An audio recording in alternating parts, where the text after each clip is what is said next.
Good morning, students. I hope you all are well. Today we will start to revise the chapter resources. In the process of evolution and development, humans have started to use a variety of resources. Such resources which available in their surroundings and utilized to satisfy their needs. So the resources are any object which can satisfy our needs as a resource. For example, this chalkboard is a resource here because it helps to write. This chalk is a resource, fan is a resource, house is a resource, school is a resource. So all those substances which can fulfill the human needs are the resources. In this chapter we will discuss about a variety of resources, a major classification of resources on a different categories. Clear? So any of the object, any of a substance which is available in our environment, how it becomes as a resource. It has depend upon the it has depend upon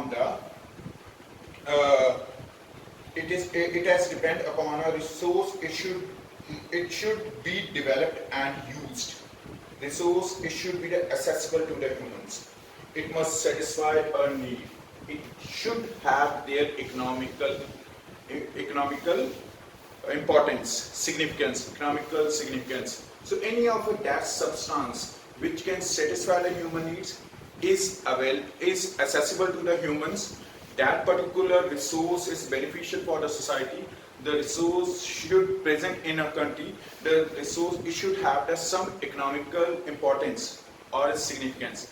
That particular substance is known as a resource. So any of a substance which is provided by our nature in the form of gifts. So such kind of gifts or the substances, it can be transformed into as a resource on the basis of a skill and technology. Humans use their skills and technology to modify the substances into as the usable items. Clear? So the skill and technology are the necessary to transform any of the substance into as resource.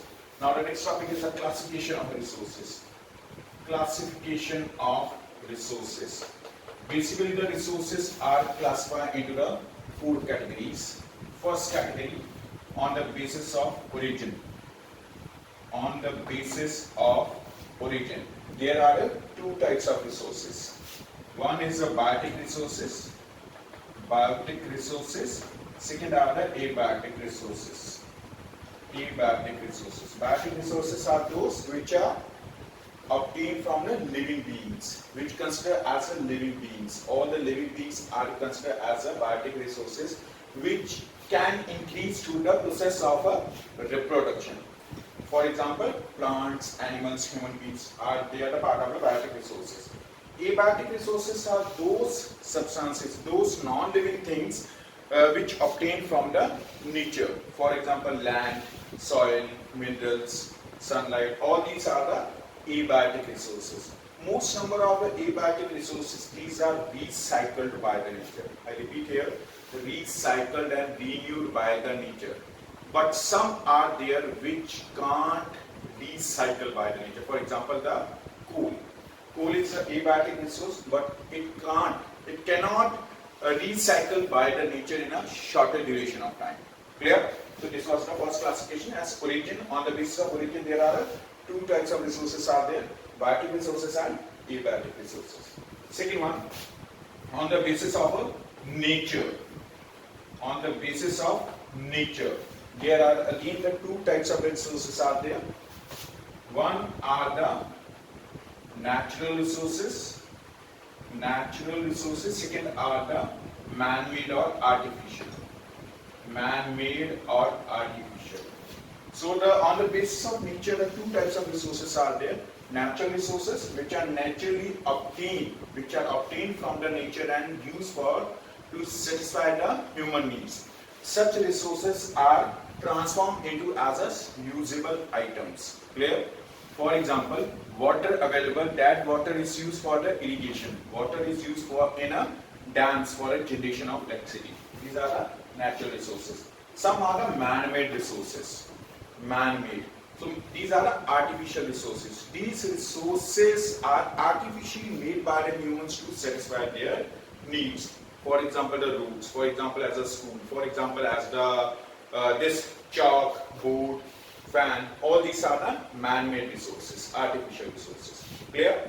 Third classification of resources. Third classification of resources based on renewability. Renewability. Renewability. On the basis of renewability, there are two types of resources are there. Renewable resources and non-renewable resources. Renewable and non-renewable. Renewable and non-renewable. So with the name is clear, renewable resources, such category of resources which can be renewed by the nature, recycled by the nature, are known as a renewable resources. For example, sunlight, water. Water is a renewable resource which recycled, which renewed through the hydrological cycle. Clear? And the non-renewable resources, such category of resources which can't be renewed by the nature in a shorter duration of time. Clear? Such resources, it can be again formed by the nature through the longer duration of time. For example, the coal.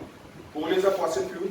When the plants, animals, dead and decayed parts of plants and animals, they buried under the layers of the earth crust, they transform into as the crude oil, natural gas and coal. So these are the non-renewable resources. Clear? Renewable resources, these are uniformly present all over the world, but their intensity it vary. For example, sunlight it more received on equator because of vertical sun rays throughout the year. But the slanting sun rays towards the pole, equator towards the pole, it affects their intensity. The presence of a heat which move from equator towards the poleward areas, it varies. But the sunlight is available all over the earth. Clear? But the non-renewable resources, they are limitedly found in different areas. These are not equally present in all over the world. For example, in India, peninsular parts of India, central India, parts of Jharkhand, Chhattisgarh, Odisha, West Bengal, Bihar, Karnataka, these are the parts which are consisting the major Madhya Pradesh, Maharashtra, which are consisting the large number of the minerals. Except this, parts of Punjab, Haryana, Jammu and Kashmir or the Rajasthan, they are not having the such category of resources which are available in other central India, in the central parts of India. Clear? So this was the third classification. Is that clear? Now the next fourth classification. Fourth classification is classification based on the level of development. Level of development. Level of development. On the basis of a level of development, there are four types of resources out there. Generally, there are the four types of resources. First, potential resources. Potential resources. Second, developed resources. Developed resources. Third, developed resources. Third one is the stock. And fourth are the reserve. Fourth, reserve. So let's start from the first, potential resources. Potential resources, these are available in all the country. These are available in our country, but presently are not utilized. It may be due to the lack of funds, government not having as of funds, that's why the such resources are not utilized in present. Or either government having the other substitutes, government already having the other options at the place of that particular resource. For example, India's long coastline, the total length of the coastline from Gujarat towards West Bengal is 7516.6 kilometers long. Such a long coastline of India, it is favorable for the generation of a tidal energy. But still, the use of a tidal energy is not in our present area, because India country also already having the other options of energy. For example, the solar energy as a source of electricity, power, thermal power stations are there, nuclear reactors are there, and next fourth, dams, hydro power stations are there. So that's why India has not favoring to use as a tidal energy. It's having the potential to satisfy the energy requirement, but presently they are not utilized. These are known as a potential resources. Clear? Developed resources, those resources which are used in present. Presently, such resources are used to satisfy our needs. For example, the hydropower stations, dams. Dams are utilizing in present to satisfying our need of electricity and obtained at the canals, and such canals are used for irrigation in agriculture. Clear? Third are the stock. Third type of resources under the level of development are the stock. Some number of resources are there which are limitedly used in present. Not as a widely used, they are limitedly used. Clear? Afterwards, after a few years, 10, 20, 50 or 100 years, the use of such resources, it may be as increased as per the necessities. For example, solar energy. Clear? Solar energy. So solar energy is one of the best options of an eco-friendly source of energy as compared to the thermal power stations and nuclear power stations. Clear? But the use of a solar energy is very limited in our country. In Ladakh, solar panels are there. In near to the Jalandhar, in Bias, there is a solar power station is there. Third one in Bhuj, Gujarat. Fourth in a Shetty, and it's limited, not as a widely. But as compared to the solar energy, the water, the hydropower stations, they are the largely used in our country as a source of generation of electricity. But it will not consider under a stock. Clear? Hydropower stations are included under the developed resources. The stock has limited these resources which are limitedly used in present to satisfy our needs of society. Reserve. Some resources are there which are not utilized in present. These are saving for the future. These are not as a potential resource. Such resources, government is capable, countries are capable to use the resources but not utilizing. These resources are saving for the future. For example, in India there are the nuclear power stations are there, as we did earlier. Nuclear power stations, such nuclear power stations which are required uranium, thorium, plutonium, such kind of the substances for the reaction. From these, the thorium is available in India. Thorium is basically available in the coastal parts of Kerala, where the monazite rocks which are consist of the thorium. But such kind of a thorium we are saving for the future. We are saving for the future, for the betterment. When the other countries, they will totally exploit their sources of uranium, thorium, plutonium, then under such circumstances, use of a thorium we will start to use. So these are the four types of resources under the category of a level of development. Yeah.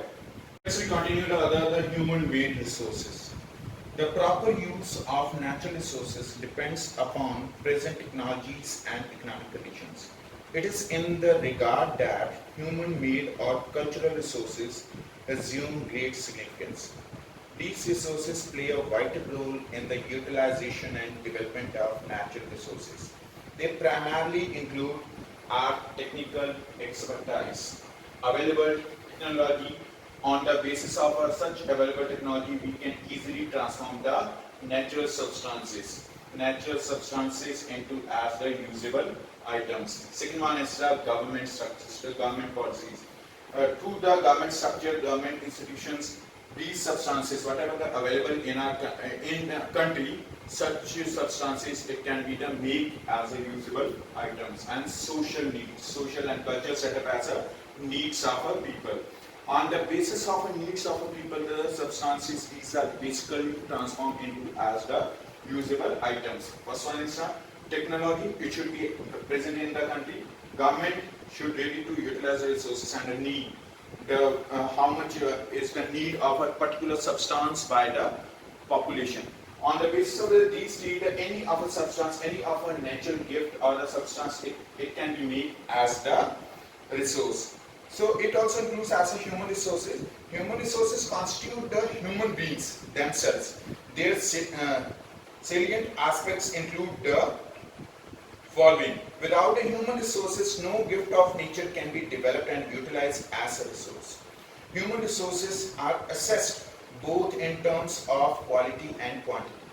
not only must there be enough humans to exploit the natural resources, they must also have the techniques to utilize them in the best possible manner. Along with the educational expertise, a healthy human population base helps in a region's economic and social development. Available needs of a society, on the basis of such needs, any of a substance, it can be as developed within a territorial boundaries of a country. So all these resources, these are necessary for the growth of every country, growth and development of the country, to which the needs of people it can satisfy. Is that clear? Thanks for it.